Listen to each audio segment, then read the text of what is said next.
ধন্যবাদ বন্ধুরা। দেখুন, সব সময় জানবেন সৎ ভালো মানুষেরই নানা রকম পরীক্ষা নেয় ভগবান। আমি সৎভাবে আছি, সৎভাবে জীবনযাপন করছি, তবু নানা কষ্ট ঝড় ঝাপটার মধ্যে দিয়ে বইতে হয়।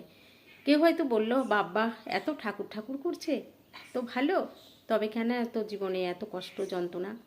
ভগবান সবসময় ভালো মানুষদেরই পরীক্ষা নেয়, সব সময়তে।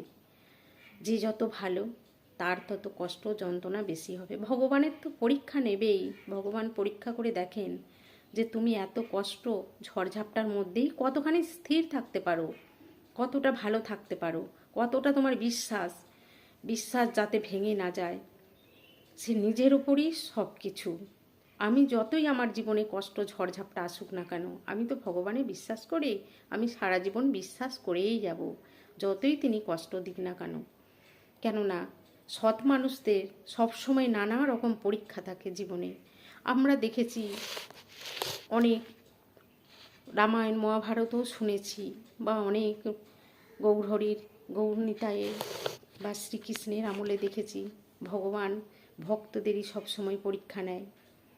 যে সত্যিকারের ভক্ত, যে সত্যিকারের ভালো মানুষ, তাদেরই হাজার